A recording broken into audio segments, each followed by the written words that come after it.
I would like to thank Professor Monisha ma'am for giving me this opportunity to present my research work with you all.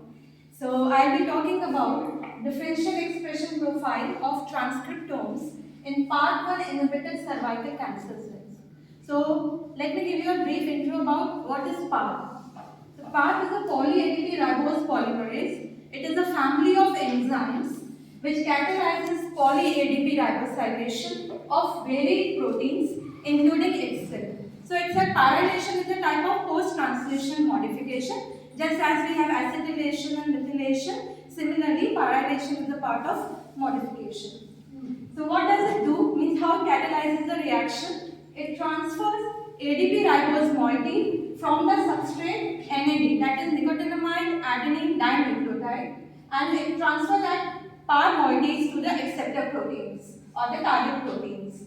So part 1 is basically a nuclear enzyme. I am talking about part 1. Among the part family members, there are 17 family members, but I worked on part 1, which is the first and the major family of this protein. So it is known to regulate DNA repair process. Means earlier discovery of part 1 led to its functional role as a DNA repair protein. So first, let's see about the structure of the PAR. It has 3 domains. You must have heard about the protein structure. Every protein has different domains and motifs to carry out a specific function. So PAR has DNA binding domain that consists of 3 zinc finger motifs, and through those zinc finger motifs it binds to the DNA and carries out its function. Then second one is your auto-modification domain. So this auto-modification domain, as the name suggests, it itself PARylates and get regulated. So its activity is regulated through this auto-modification domain. And the last, third domain is the catalytic domain. So catalytic domain, it has the active site through which it carries out its enzymatic activity. And so this is the active site which is highly conserved among the vertebrates. Around 90 to 95% homology is observed in this sequence. So this is same thing. So it gets activated consequent to DNA damage because it's a nuclear enzyme. It lives in the vicinity of the DNA molecules. So whenever there will be a damage, it will sense those damage to its finger domains, bind to that region, and carries out its function. So how PARP is regulated?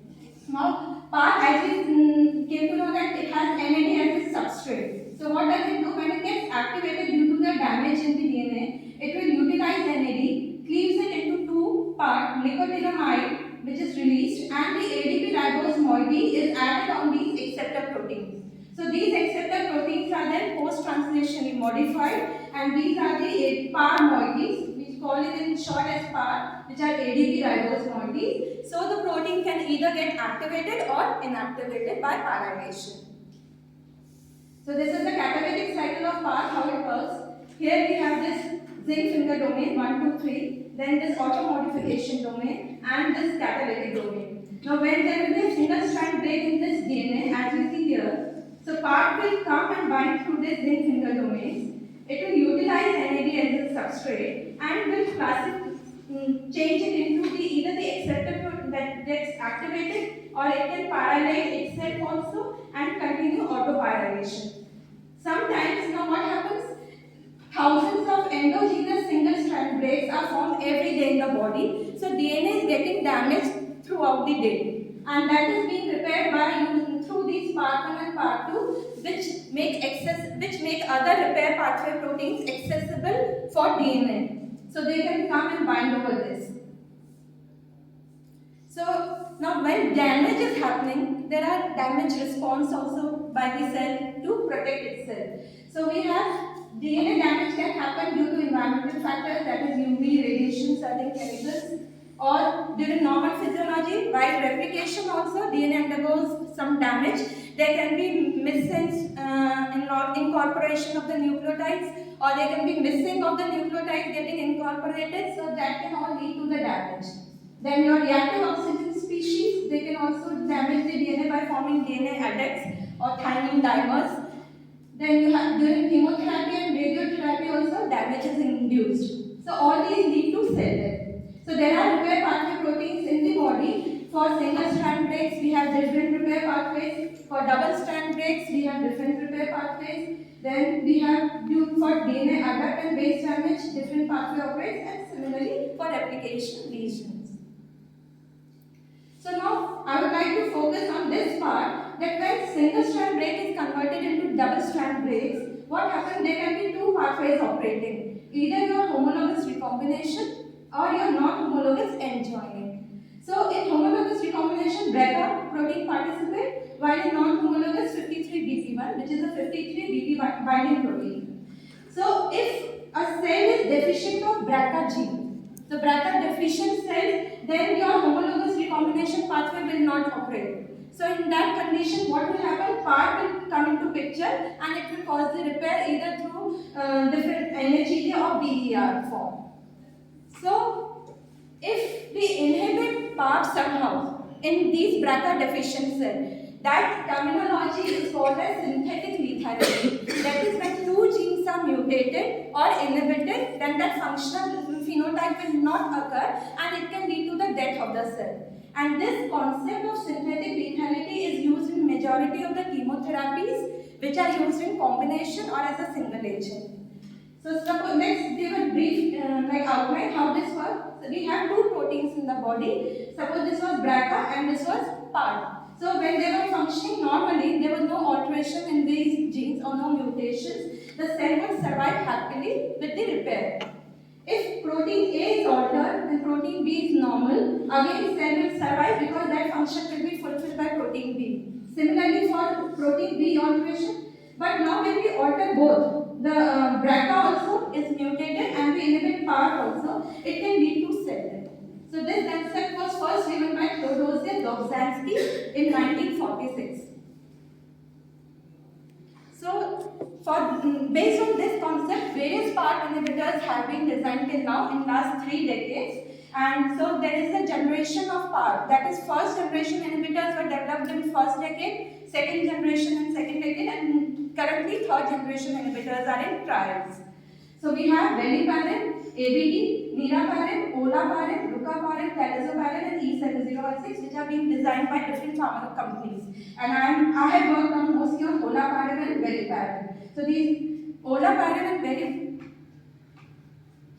these are mostly FDA approved inhibitors. Out of these 6, 7 I have shown. Olaparin by Lynparza in trade name of Lynparza, Rucaparin, Rubraca and Niraparin by Zejula. They are approved by FDA for BRCA deficient cancers, specifically breast cancer and ovarian cancer, because they are BRCA deficient. So these drugs are used, and now there are reports that these PARP inhibitors can work also in other cancers which do not have any mutations or BRCA deficiency. So now why PARP? Why I wanted to continue working on PARP? So to give an outline, first I would like to show my data on which I did in my postdoc in Canada. So here we checked on carcinoid tumors. Now carcinoid tumors are the neuroendocrine tumors which generate from the endocrine cells found in the gut epithelium. So what we saw, we generated, these are the transgenic mice which are PARP knockdown mice. So these were the control mice, so we can see with time the tumor developed fully in these mice which were control mice. And these were our PARP knockdown transgenic mice. So in these transgenic means your PARP was knocked down in those mice. So when you breed those mice which were PARP knocked down, the next generations will be your PARP knockdown, transgenic mice only. So here we saw that with time there was no much development. In fact, after this third week again tumor started regressing itself. So this we did this study in 50 mice and we found a significant reduction in the tumor development in PARP knockdown. Similarly, we can see these are the matrixid plugs which were taken from these mouse. So we can see that in control mouse there was a lot of vascularization. Angiogenesis was happening due to tumor progression.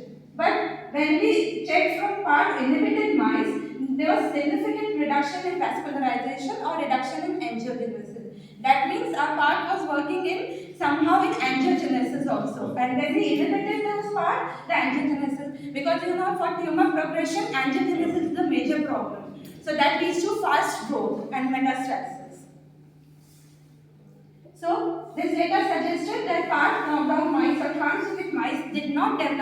tumors compared to control, and they inhibited angiogenesis. We did the immunohistochemistry of these mice. From control, you can see these all brown spots, specifically here, all these brown spots are PAR. We have stained them with the PAR. This is the immunohistochemistry data. That is, we take the tumors, tissues, and we did the cross-sectioning of those tissues, and then we do the immunohistochemistry using antibodies specific to PAR here. So all brown staining, if it will be a positive, it will expressing more of PAR, you will get more staining. So a control had lot of staining. While you see here in your PAR knockdown, there was no expression of PAR. In fact, if you see the morphology also, this was more of cancerous morphology. Here it was comparatively normal cells. Then secondly, I also continued working on PAR inhibitors in breast tumors in my next postdoc. So here also I am giving a brief only about the in vivo data, the animal data. So we see the control and compared to PAR inhibitor, there was significant reduction in the tumor size, as can be seen from other data also. In immunohistochemistry, if you will also go, you see that control morphology is completely different from the PAR inhibited morphology. So this shows that there is regression in the tumors in PAR knockdown. So these findings also demonstrate the involvement of PAR1 in regulating the tumor growth and metastasis, because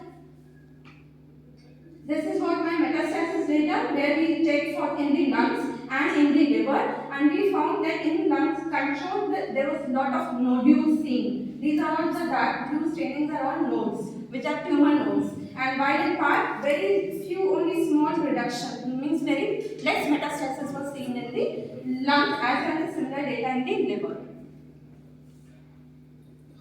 So now why PAR1 in cervical cancer? Now, because lot of work has been done in the BRCA deficient cell lines like breast cancer and ovarian cancer, but because there is all these are female related cancers, so we thought that cervical cancer will also have, PAR1 will also have some role in cervical cancer. So before going into the detail, we checked on the TCGA database. So TCGA database is the Cancer Genome Atlas. So any information regarding any type of cancer you can get on that database. So here we checked the expression of PAR1 in different cancers, and we found in most of the cancer is changing. In cervical cancer also you can see expression of PAR is very high.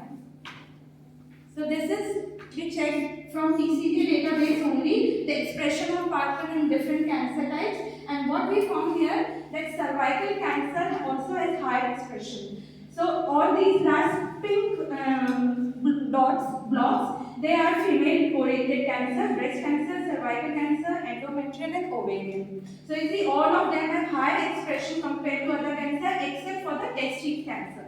So only that has the highest PAR1 expression. Otherwise, so we were interested to find out now the role of PAR in cancer, cervical cancer.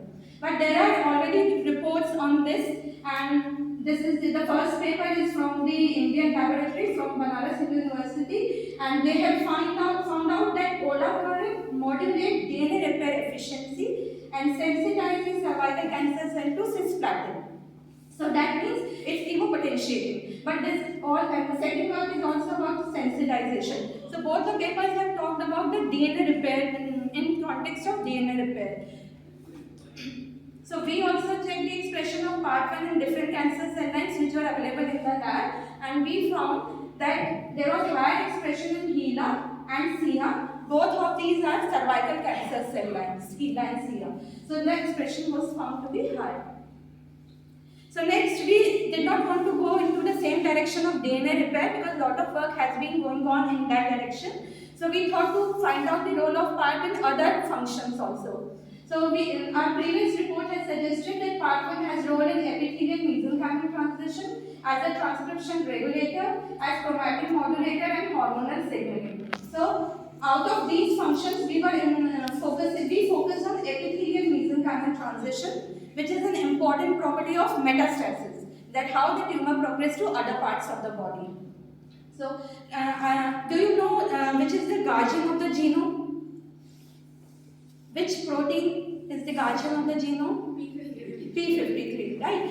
So, P53 has been talked about lot about that it is the guardian of the genome since decades. But now after the function roles of part 1, the other function, it is now proposed that part 1 is also the another guardian of the genome. So P53 and part 1. And also there are reports that part 1 is regulating P53. So it is also playing role in regulating the guardian of the genome, the main guardian. So now what are the gaps in the knowledge about the PARP and inhibitors in the cervical cancer? Now several recent studies have proposed potential benefit of PARP inhibitors with no defect in repair pathway. So we thought to characterize this part of the process. So hence molecular mechanism of other function of PARP are yet to be characterized in cervical cancer. So out of these questions, we focused on how PARP inhibitor olaparib regulate transcription control of gene expression in cervical cancer. So to start with, we did the preliminary study to identify the efficacy dose of PARP inhibitor, the IC50 and the suboptimal dose to carry out our experiment. So we did the MPT assay to check the cell viability. Then we did, this is a clonogenic assay to check this, to confirm this cell viability part, and we see that with the increase in the dose of the olaparib, which is a PARP inhibitor, there was a drastic significant reduction in the colony formation. That means it has the potential to inhibit the proliferation ability of the cell. Then we check the cell cycle analysis, and again with the increasing dose, this cell cycle analysis, the first peak is of the G1 phase. We have G1, S and G2N. So in cell cycle we get 3 peaks. G1 ka 1 peak, then S ka in between one, this in between peak is of S, and the last peak is of G2N combined together. Okay, so when we see here, you see the G2N is increasing. So here with 20 micromolar there is more arrest. So means more population is in G2N phase. So there is an arrest in G2N of cell cycle. So next we check the effect on the cell death by apoptosis assay. So this is the through fluorescence. We have heard about FACS, flow cytometry. So both cell cycle and apoptosis we have done with flow cytometer. Again here we see increase in the cell death in 20 micromolar compared to control. So we then checked Western blotting with immunoblot analysis, and we checked the PARP expression level. So we found no change in the expression level in the first figure. While this is for the activity, that is PARylation. When enzyme is doing some activity, we measure enzyme activity also. So PARP is an enzyme, so we have measured its activity by this PARylation assay. So here we see that with increasing dose, maximum dose, less of PARP. Means PARP is now less active, so less PARP formation will be there. So after confirming these doses, we picked up 10 micromolar as the standard suboptimal dose, and we performed the other experiments with this. So we went ahead with the RNA sequencing. So we did the PARP inhibition in cervical cancer cells, and then we we isolated the RNA and sent those samples to RNA sequencing. We outsourced this facility. So this is the heat map which was generated after RNA sequencing, and we can see the difference in the control cell as compared to these are our PARP inhibited cells. So those which are blue, which are less expressed in control, they are more expressed in PARP inhibited, and those which are more expressed in control are less expressed in PARP inhibited. So there was this we call as differential gene expression, that is some genes are upregulated and some genes are downregulated. So this is the another way of representing the heat map in the form of volcano plot. So in volcano plot, the right side is your upregulated genes and the left side is your downregulated genes.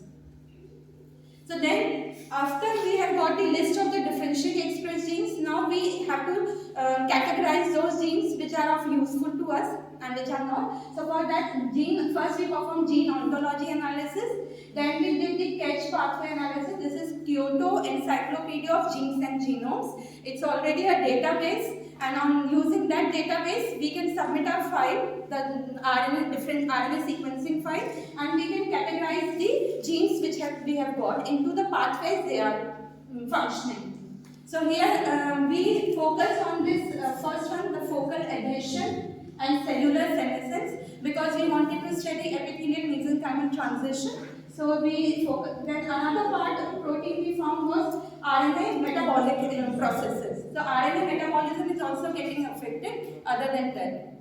And cell migration.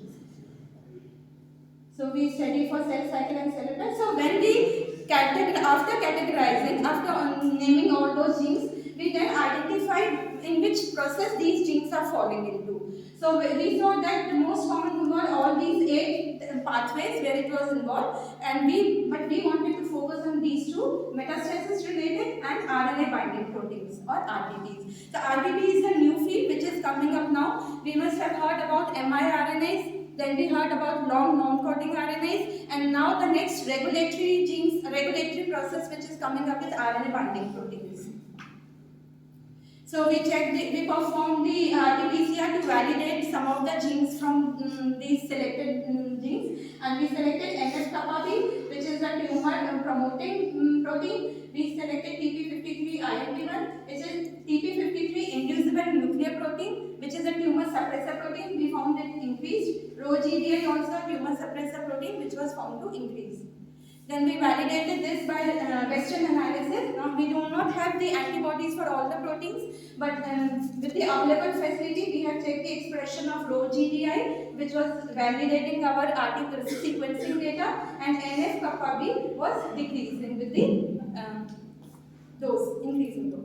Now we want to go ahead with the TP53IMP1 protein in context with the PARP inhibition, because there are already reports which suggest that it is a tumor suppressor protein and involved in autophagy dependent cell death. Another suggests that TP53IMP1 expression is repressed by microRNA 155. So it can be restoring, it is useful in restoring the inhibition of pancreatic tumor. So summarizing the data, with PARP inhibitor, we found the change in transcription factors, RNA metabolism, RNA binding proteins, mitochondrial proteins, DNA repair proteins, metastasis proteins, and ubiquitination proteins.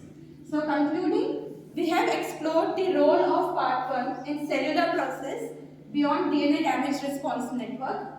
Geoanalysis suggests a significant change in biological process, namely ribosome biogenesis and metabolism. Cellular components are affected. TP53IMP1 or tumor suppressor protein was significantly upregulated, and NF-kappa B was downregulated. And so we have identified the probable candidates target for combination therapies along with PARP inhibitor. So I would like to acknowledge Department of Science and Technology for funding this work, Department of Biotechnology for my previous funding, Professor Manisha ma'am, Dr. D.B. Mishra, my previous mentor, Dr. Girish sir, my postdoc mentor, and